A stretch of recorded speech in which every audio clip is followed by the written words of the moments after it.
Brought away on the audition. Yeah, that was good. Where was it? Where was It was 325 Broadway. it? I don't know where 325 is. Broadway. Well, I don't know quite what she's saying. You're on, kid. You're on. It's Harold Shanner time. Is it? Yes, it is. It's Okay. Harold Shanner time, and Harold, you're on. Go for it. Well, Go. I guess I'm trying to think of something to say. I could say, how about welcome? Welcome to Conversations. I've said that about 5,000 times. Well, then let me but say I'm saying it with meaning now because Harold, we got a real I know, guest. but let me say it. Yeah. Welcome to Conversations with Harold Shanner. I'm his guest, Danny Darrow. And I want to sing it. Yes, say I it. want Say to, it. I want to Say make it. him feel Feeling. real good because Yeah. he's a real sweetheart. Yeah. And everybody Yeah. loves Harold Shanner. Yeah. And here he is, and we're sitting in a beautiful lobby Yeah, in Paris someplace. This is pretty good. The name of the hotel, Harold, do you remember the name of the hotel? I'm not sure. Deluxe something or other. Deluxe something or other. Yeah, but the rooms are a little shabby, aren't they shabby? The rooms well, are not kind deluxe. of a little bit, but maybe you the know, hotel is a little deluxe, but the rooms are a little shabby. Doesn't it make you think of home a little bit, though? You know, think of a little bit like Well, home. You maybe. know? I don't know. Well, yeah, that's Yeah. It may be. There's but a mirror there where you can go admire there's yourself. a mirror there, and you got that that's couch good. there from 1800. Yeah, that's right. Over there, it's absolutely That's beautiful. an object d'art. I know, but Harold, Object why don't you open up the show? Harold, open Well, up I've the show. and already tell the done people it who we because our are. guest here is none other than actor, director, entertainer, producer, bon vivant of all things Bon vivant? important. What kind of bon language is vivant, that? that's a person who knows how to live well. Oh my Yeah, and God. if you know how to live well. And I do? We're going to go into the history of your living well. We are. Danny Darrow. Okay. We're going to go into the whole thing. We're going to let the audience know about everything about Danny Darrow. Harold, you're scaring me half. You're scaring me half to death. I'm liable to leave right now, and I maybe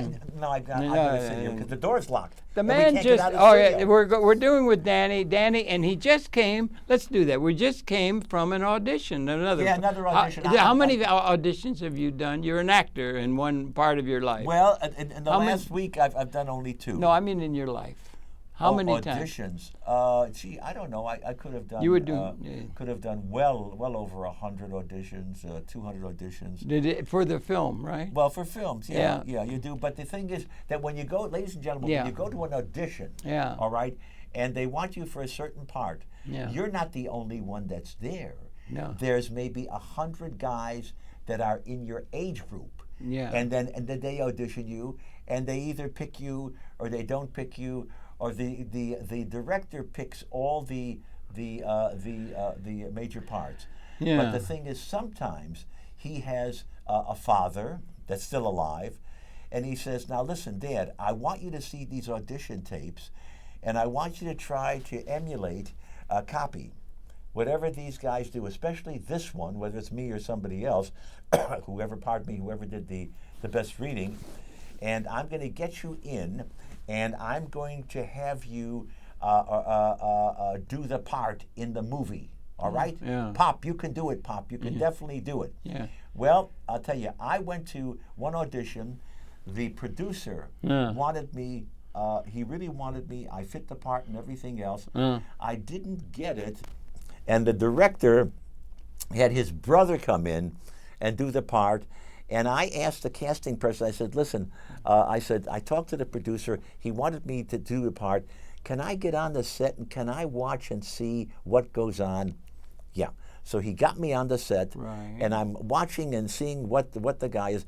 And the guy did over 35 takes. Wow. Harold, the guy did over. Was the director calling those takes? The director's brother. Yeah. That filled in for the part that the producer wanted me to take the job. It's just a job. Producer, That's all it is. Director, two different people. Usually I could go in and I could do it in 1 take or 2 takes. Yeah. You know, and so well he did it 35 takes, and they never released the film. Well, who was the one that called 35 takes? Was it the producer? No, the director wanted his brother to do the part. Yeah.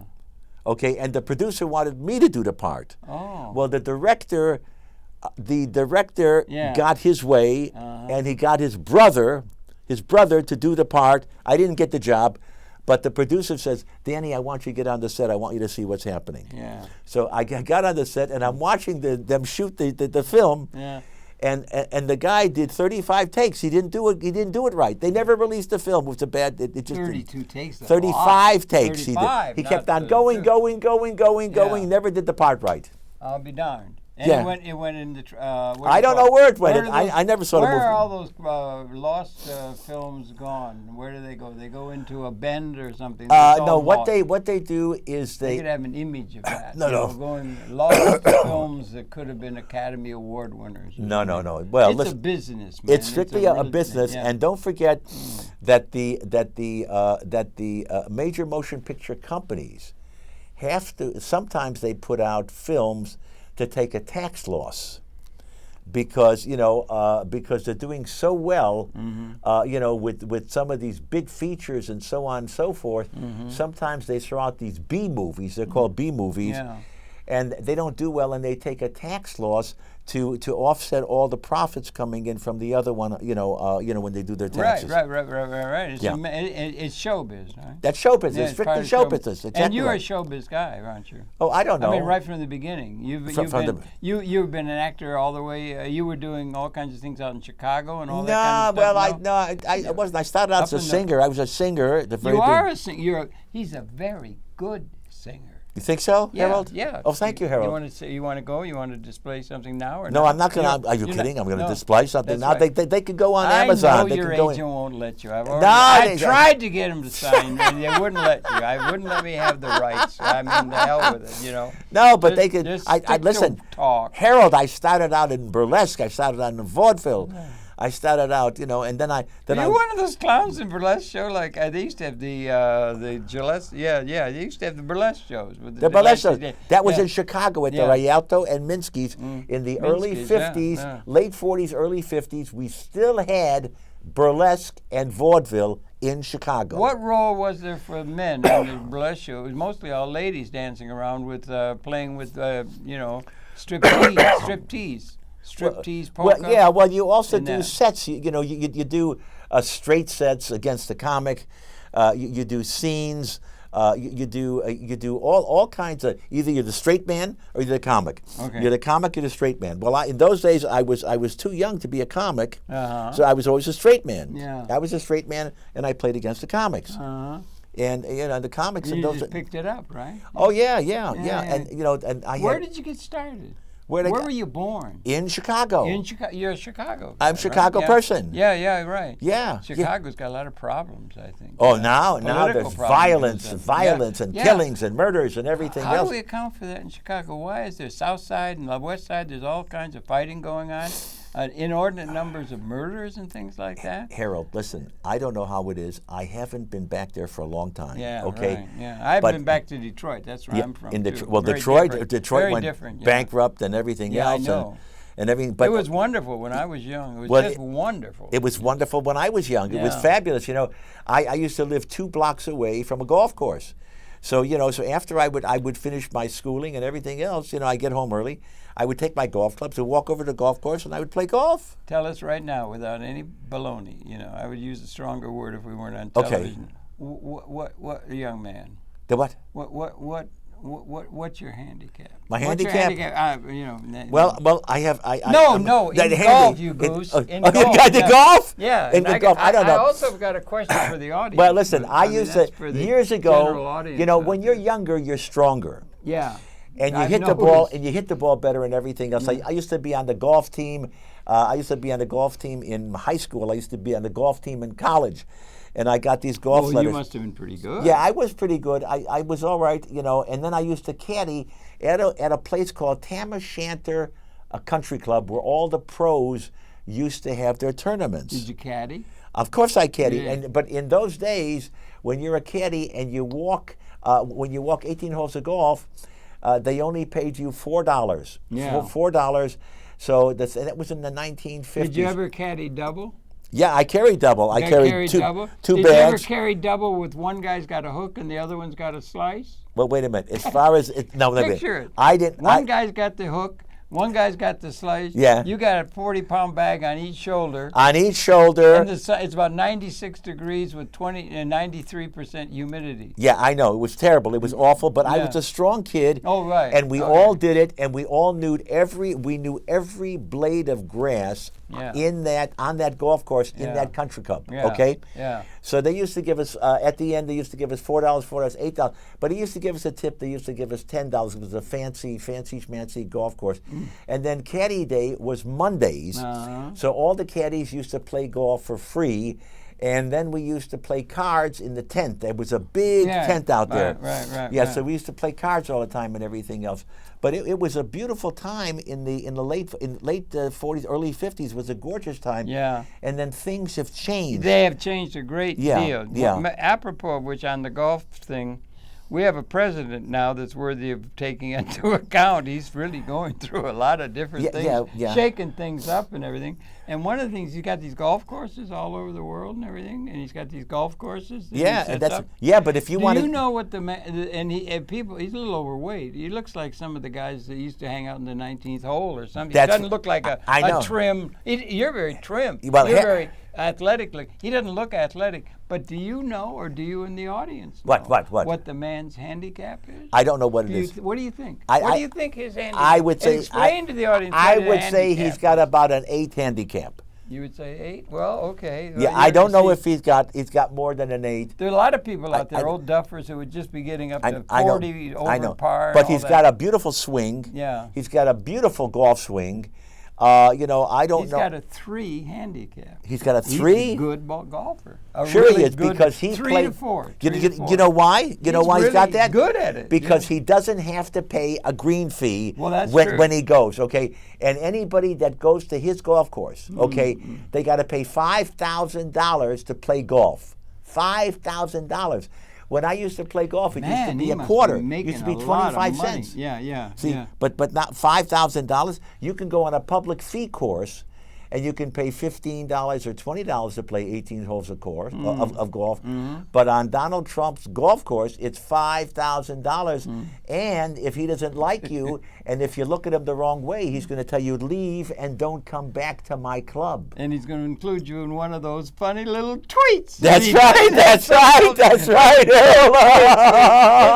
really something, man. It's like something out of a comedy movie. It's got everybody turning their head. I know. Absolutely scratching their head in amazement. That uses. Anyway, that's just another kind of thing that's going on. But I know you've been at it for a long time. Now, I got the word that the thing you were applying for a grandfather's role in a film that's got something to do with a robot. Robot. But it's just called. No, I don't. The title of the film. Listen, ladies and gentlemen. Listen, I go out for a lot of auditions. Yeah. Thank God I've got agents that send me, because people, actors don't have any agents, and if you don't have an agent in this business, you're just out, completely out, because you can't go to auditions, you can't get a job. You can't do anything. You can't do anything on your own? Well, you can. Yeah, you can do. A Star is Born. Mickey Rooney used to do it in the garage with Judy Garland in the 40s. I worked with Mickey. Let's put on a show. Okay. Yeah. Okay. Remember? You know those movies. I know. I worked with Mickey in a series called Franklin. No, really? Yeah, Mickey. Really? Yeah. And and Mickey and I hit it off so beautifully that he bought a house in Alpine, New Jersey. Okay. And he was telling me he's got a beautiful fireplace there. He's, Danny, why don't you come up and I'll play golf with you? We'll come up, we'll play golf all the time. And I never did. I never had. What are you crazy? Well, Mickey's gone now. He passed on. Yeah, well, but Alpine, New Jersey, he bought a beautiful house, and he was bragging about this gorgeous fireplace. He loved the fireplace so much. He was such a guy, like he the 30s movies and everything like that. He was something else. He and Judy Garland. Let's put on a show. In the barn. In the barn. And it can't be done. Yeah, but we'll do it. Yeah. And the show's got to go on and all of that. Yeah. But anyway, this thing was a robot, I understand. Yeah, well, it's just a series from what I understand. When you go for an audition, you know, sometimes they give you the whole script, and sometimes they don't give you the whole script. Now, is this a metaphor for life? What do you mean by a metaphor? Well, I mean, you were born. It's like you're on an audition. They give you a thing. I'm just trying to say, is there any metaphor between the process by which you apply for a role and, let's say, you're interested in, say, I'd like to be president. Or do they have audition calls for the president of the United States? Or I'm not running for the president of the United States, no. but anybody I'm can. trying to Anybody, apply they the need discipline Harold. of the show business to, let's say, the politics. Okay, first or of all, to the larger Harold, society. you can Just go out. occurred to me as something interesting. Now, do you know how many signatures you need to run for president? I do not. Okay, I think it's about 15,000. I'm not sure. Don't hold me to this. I got a friend running for mayor. He needs 5,000. 5,000. I think for president it's like 15,000 approximately to run for president, and then anyone can run for president. Anyone at all. Harold, do you want some water? No, I'm fine. You all right? Okay. I'm fine. Okay. Fine. Yeah. Fine. So anyone can run for president. But as far as a role, a roll. I like a roll in the morning. I like a buttered roll with toasted and stuff like that. Harold, that's nice. I like that with with a cup of tea. What's going on? I'm laughing at your joke. I'm going to laugh at you. A buttered roll. Buttered roll. I love a buttered roll. You made a roll. Yeah, you were soft. talking about a roll in a movie. No, and you made a joke about a roll. This of is a not bun. a joke. I'm dead serious. I like a soft roll. A soft roll in the morning. But with feeling. Yeah, with feeling. With real that feeling. you could chew and everything else. Yeah. But now, what about a roll? Tell me that. Ask me that question again. Well, I was trying to say if you can take the show business. A lot of movies have been about people in show business. Business. There's no business like show business, like no business I know. Yeah, that's right. People are Everything starving. About starving. It is a feeling. Yes. Everything that traffic will allow. Nowhere do you get that funny feeling when you are stealing an extra brow. Yeah, and then they throw you off the stage completely. But wait, I want to tell the audience, Harold, I want to tell the audience that, look if you ever want to be in show business, you must have a regular job, okay? You got to pay your rent. You got to pay your phone bill. You got to pay your bills coming in. You got to pay everything that you have to pay for, and then you can look toward what you love and what you want to do. Do you think a lot of people would like to be a movie star? I think everybody would love to be a movie star. Every teenager coming along. Of course. A lot of the ladies, and they say, "What do you want to be? Do you want to be a clerk? Do you want to be a secretary? Do you want to be a mop-up person? Or would you rather be a movie star?" Most people would want to be a movie star. Absolutely right. Why don't we make everybody into a movie star? Do you think we could do that? I don't think so. No. Because everybody would be very good at being themselves. I mean, the role calls for you being yourself. Harold, maybe you're in a movie. Harold, you have to have connections. I don't know. I'm just trying to think it through. You have to have connections. Yeah, connections. You got to know somebody. Now, there's a lot of things. Oh, by the way, if you ever have a chance to do something in a film or anything like that, you never, ever say no. You always say yes. Take the word no out of your vocabulary completely. Wait a minute. Wait a minute. Okay. Because you can always change your mind. Change your mind. Right. But once you say no, you close the door completely and you don't go back to it. Now, what is the metaphor? Was that for being an actor? That was for anything. That was for anything in life. For being a job. Anything in life. Say yes to life. Say yes to life. Oh, say yes to life. I'll take the job. I'll do this. I'll do that. It's just a job. Because being an actor is just a job. That's all it is. And if you think that it's something different, where you're going to be a tremendous star, you're going to start going on drugs. You're going to start going on liquor. You're going to start going crazy, and then you're going to have big problems. So everything in life, ladies and gentlemen, is just a job. That's all it is, Harold. Really? It's just a job. And isn't that kind of a downer? Well, look, if you want to stay sane all your life. Yes, I've tried. I've tried. Believe me, I've tried. Yeah. It's not easy. I know it's not easy, but if you want to stay sane and you want to be, normal and everything else. Normal. Well, you try and be normal. A lot of people are not normal. Sometimes I'm not normal either. I'm not normal. I ain't going to comment. No comment. No comment at all. No comment. No comment. You want me to no comment on is Danny Darrow? Okay. Is Danny Darrow? No. Normal. No, I don't think so. No, Danny Darrow is not normal. Now I got to call him and find out what he's doing. Hang on. Hello? Yeah. But anyway, that's it. Harold, you got any more questions for me? What about the movie? It's called, the one you did, I know you saw. No, that was just an audition. There were only 100 others. You're probably going to get the role. You were in that movie about the meltdown. You were in that major movie. Which what was the meltdown? one? The movie about the meltdown. Oh, you mean what that thing from Lehman Brothers? Yeah. Oh, yeah. I played Acres with James Woods in a movie called Too Big to Fail. Too Big to Yeah, Fail. but that was years ago. That's That was a major motion picture, and the ramifications are still being felt in all aspects of our world society. But wait a minute. We're going. And he was in the movie, the major movie, a very authentic Harold, portrayal of what was going on. Harold, should I tell him that we're going to get the Independence Day soon? Okay, yeah. We are? Yeah, okay, we are. We're going to get the Independence Day soon, and I have a cameo. Yeah. A cameo in the first Independence film. What's an Independence about Independence Day? Yeah. Oh, okay. In the first one, I have the first one. Yeah, well, that must have been made by George M. Cohen or something. No, it's Independence Day 2. It's Independence Day. They have sequels. The actual name of Independence. Yeah. It was called Independence Day. I have a cameo in that. Really, I didn't know that. Yeah. They'll be showing it over this weekend. They took them 2 days to film my face. Thank God I didn't break the camera. Thank God, And all I am is I'm looking up at the spaceship. I thought I heard the camera melted when you gave him I don't know if the camera melted. When you gave him the full Darrow effect. Oh, my God. I think the camera melted. It did melt? It just melted. All right, well, whatever it melted. Listen, that's what I heard. Yeah, but let me tell you something. It doesn't make any difference because they usually rent that equipment from a renting a person. So you can give it back to them. They got to pay for all the repairs and everything. So don't. You got it down, don't you? Yeah. You got a lot of experience in life. Yeah. Harold, at my age, Harold, at my age, I should have a lot of experience. Have you ever thought of your life as a movie? You're in a movie all the time. Do you ever think like that? I think like that. I think I see a scene where somebody's just going crazy or something, and it's easy to just sort of step back and see it like a scene in a movie, both comedy and drama and everything. If you see life like a movie as you walk through it, what do you think of that idea? Or is that some sort of psychiatric thing that would be investigated? Yeah, you're walking through a movie. You're walking down the street and they're screaming at each other or something. It's like and they're doing it with real feeling. Yeah, I know they are. Of course they are. That woman just had a car run over her cat. That's right. She's not playing or acting that the steamroller went.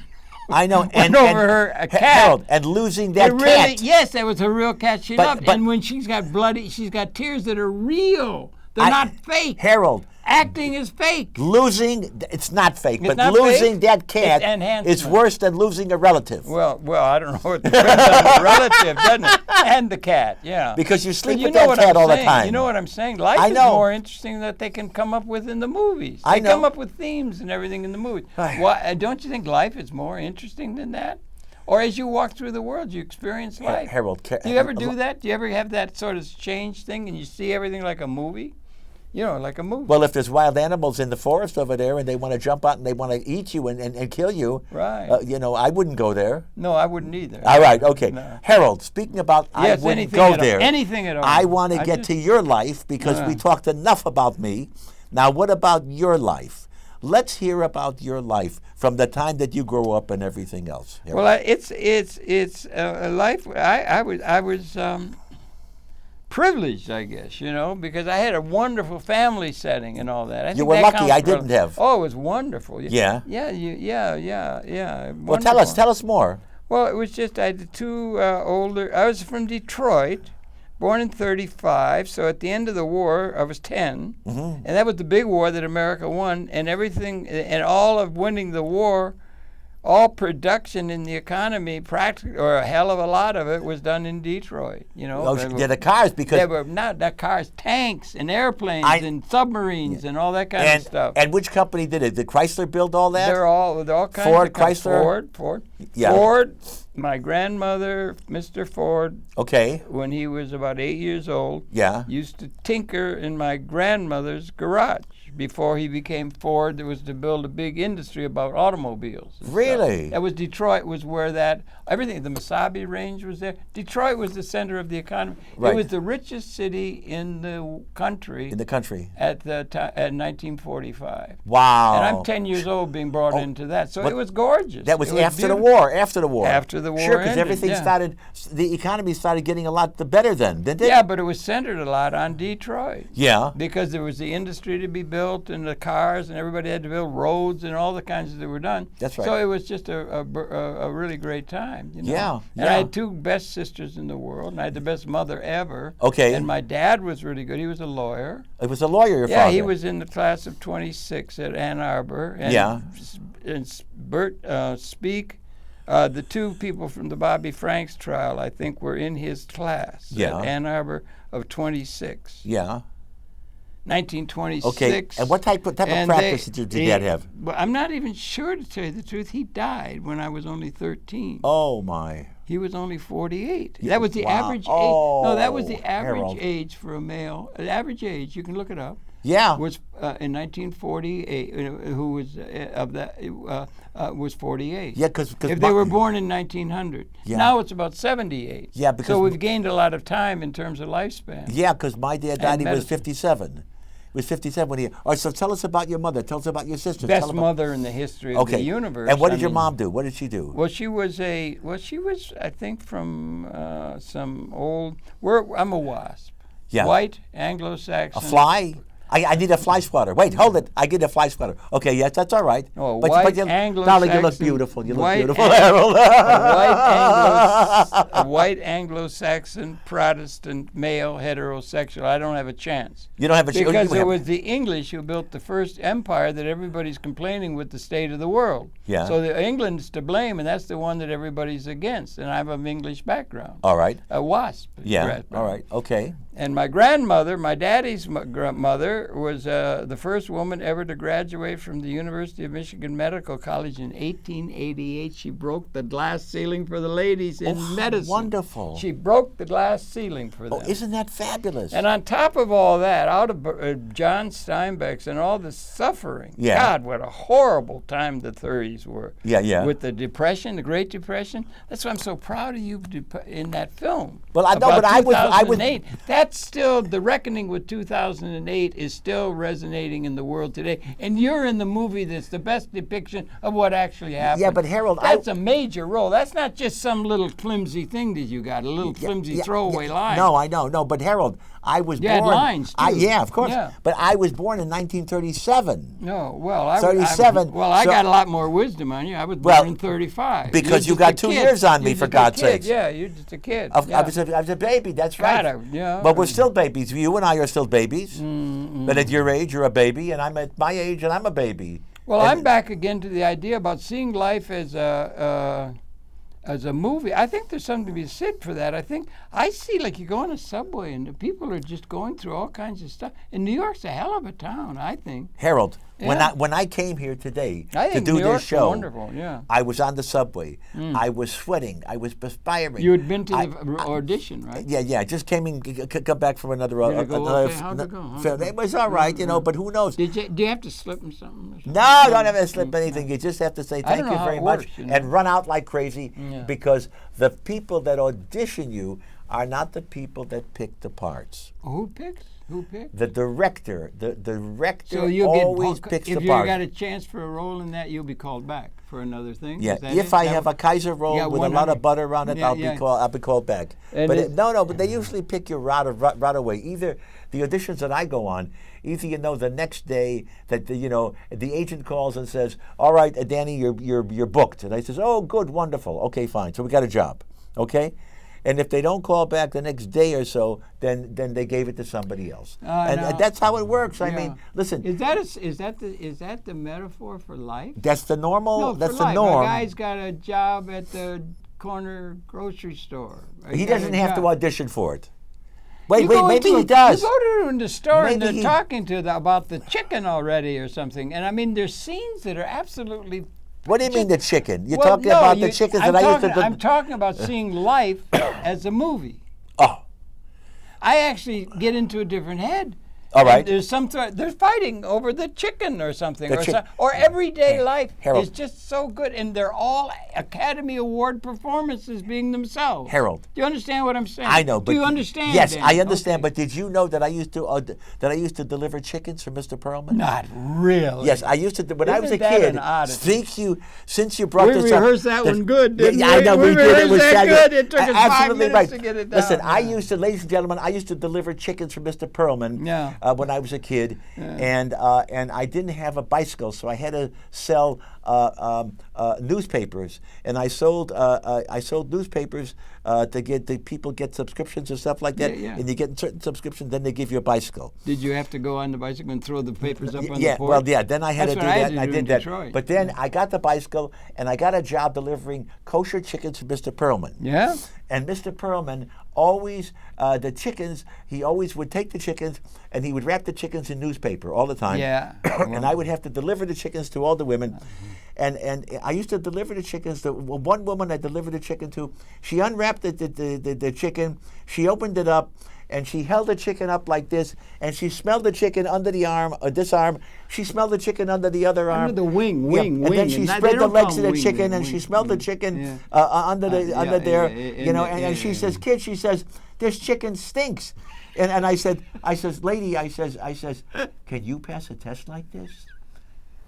And is that yours? Is that your material? You have a trademark. You have that. But wait. You have that. Yes. You got your lawyers behind it protecting that. Yes, right? but then she didn't want to give me my quarter tip. And I said, I got to get my quarter tip. Lady, I got to get my. She gave me the quarter tip. I left the chicken. I ran out so fast, Harold. You never. I ran like. I want the rights to the scene. You got it on tape. If you got it on film, you got it in the can. I think you got it right now. No, well, that's what I'm trying to say. I'm trying to just say. That's a little piece of life. I got to take some water. I'm sorry. Life is almost better and more dramatic than what you can see come conjured. I don't know if that's true. It's they say film and stage, that's enhanced life. I'm not sure that. But Harold, plain regular old life is really funny, and that's real life. That's real life. That's funny. But wait a minute. Like Academy Award performances, people, right? All ordinary people are going around being themselves.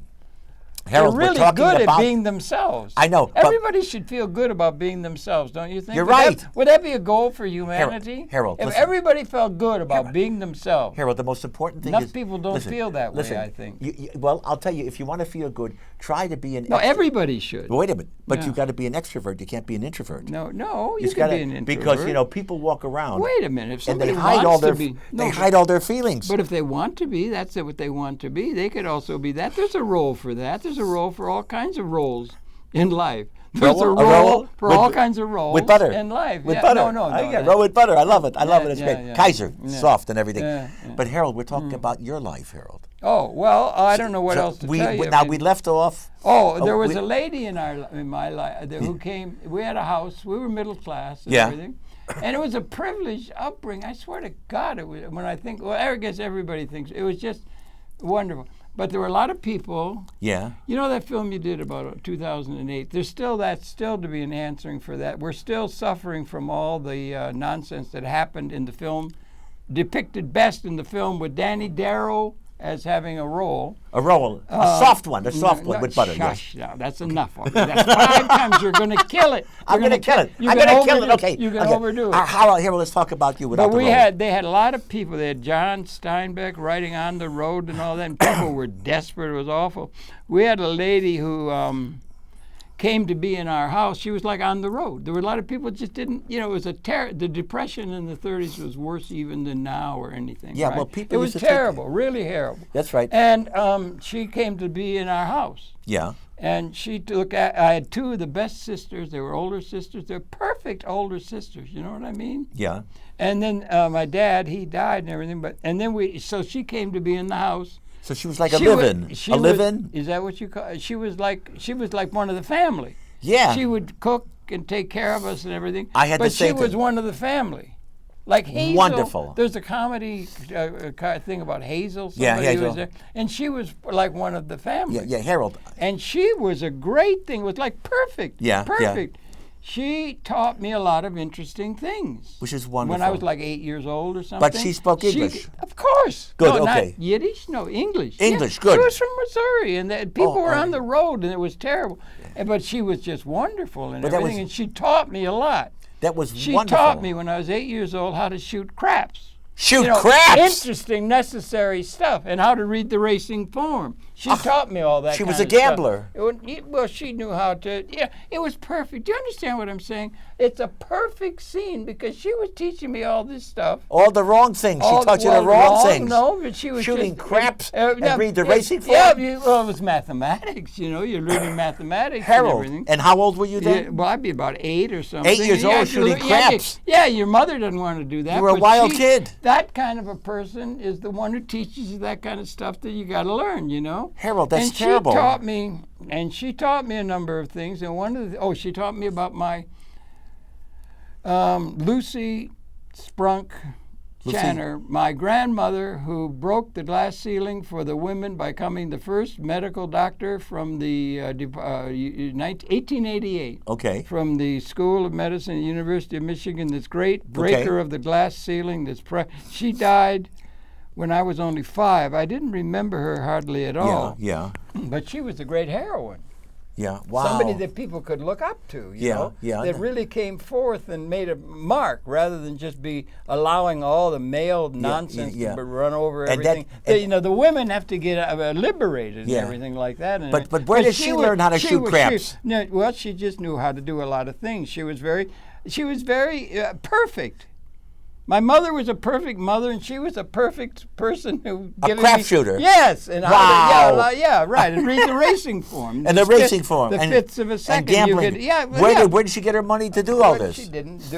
Never mind. Anyway, but she did inform me. Pardon me. She did inform. I've said this on other programs that she did also inform me about this great heroine of my background. Yeah.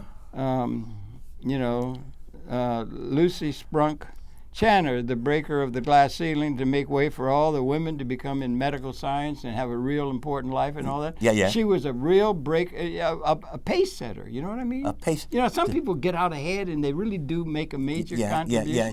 But Betty told me, she said, yeah, I remember her real well because she's been around, Betty, and she did. And I'm here to tell you, son, your grandmother, Lucy Sprunk Channer, the great heroine who made all this way for the women. Yeah. You understand how important that is? I'm pace setters who take a chance and get out in front and make the progress and everything. I'm listening. She said she was a real bitch. What? A real bitch. A bitch. Why was she a bitch? Why? I don't know. She said something about there maybe had to be in order to make that kind of progress back in the 19th century. No, but that's supposed to be funny. I know. Supposed to laugh. It is. Laugh. That was what they call like a J-O-K-E joke. Yeah, but she was. But it was real. Well, she was a strong woman. That's what she was. Well, she was a wonderful woman. A wonderful person who was part of the family. Okay, didn't she teach? I had a wonderful favored upbringing. Harold, what else did she teach you? But many things like what? Let me hear. Well, there's other ways. There's ways of doing all kinds of playing of poker and everything like that. She playing taught me poker. A lot of things like that. She'd get right into the game with the guys came over. We had people coming and all right through university. I had a very privileged upbringing. Okay, but did she teach you how to win playing poker? Is it 5-card stud? Is it 7-card? What kind of poker did she teach you? We used to do all kinds. Yeah. Those important things, like that. Your mother is, my mother was the best. I was, enough of me. I had a privileged upbringing. Then I went to college and did all that kind of stuff. Yeah. What did you study in college, Harold? Revolution. Not revolution. Pardon me. What is revolution? What is that? I got interested in things. I did the degrees and stuff, and taught at university and that for a while. Oh, you did teach. And did the work for the PhD and everything. Became a university professor. Yeah, all right. Before there was any television, I can remember there was no television. All right, I can remember there was no television. Can you remember no television? Can you remember radio? I remember. Can you remember I used to have my little radio. Red light in the dark. I used to sit alongside a radio every Sunday, and I used to turn it on, and I used to listen to the Lone Ranger.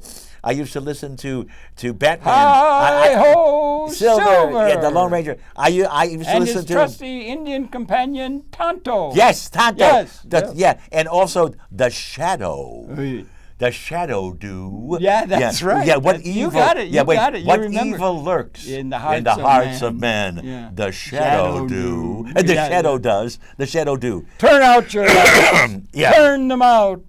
The mummer's cave. And some clown would turn out the lights, and there'd be this red light from only in these horror stories. Yeah. The radio was something else. Was wasn't wonderful. And then in those days, we used That's to all there was. Wait a minute, but we used to have the comics. We used to go to the movies and watch the comics, and you used to get in the movies for 10 cents in those days, and used to have all the comics. Yeah, Detroit was 12. Yeah, 12 cents you paid? I think. I'm You not overpaid. Sure. They ripped With you off. inflation. Well, there was all that 12 money. cents. All that easy money was I floating paid around. 12. You know what happens when there's easy money I know. floating But around? wait, but then it went up to 15 cents, and then 15 cents, and then went up to a Now quarter. it's I think gone it to was. about a quarter of $1,000. No, now it's $18 to go Yeah, into a something movie. like that. I know. Yeah, It's I insane. know. Yeah, I know. But the movies That's are. because those actors are all demanding to have such a high style of They living. want $50 million, Yeah, $20 million. yeah. But now, Yeah. when you You're go to an the movie, actor. yes, but I know now you go to the movies, and now they can't pay those actors a lot of money. They have other actors with that take scale, that'll take a job, that'll have a starring role and stuff like that. Yeah. Because they can't afford to pay them.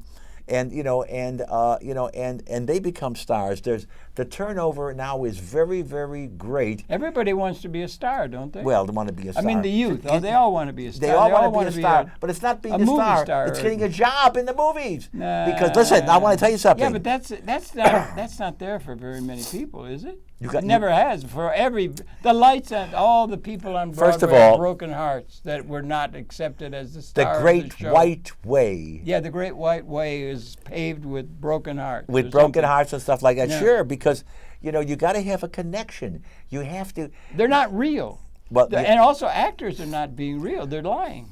No, when they they're say not. I love you, they got to say it with feeling, and they've got to make it look good. Harold, And they're Harold, lying. They don't love that person. Harold. How do you do You're that? not How do you lying. prostrate your soul? I'm going to tell I'm you not. how you do that. You know it because you know all about You that. have to read the script. No, Okay. oh. You've got to get into the character. It's called a character.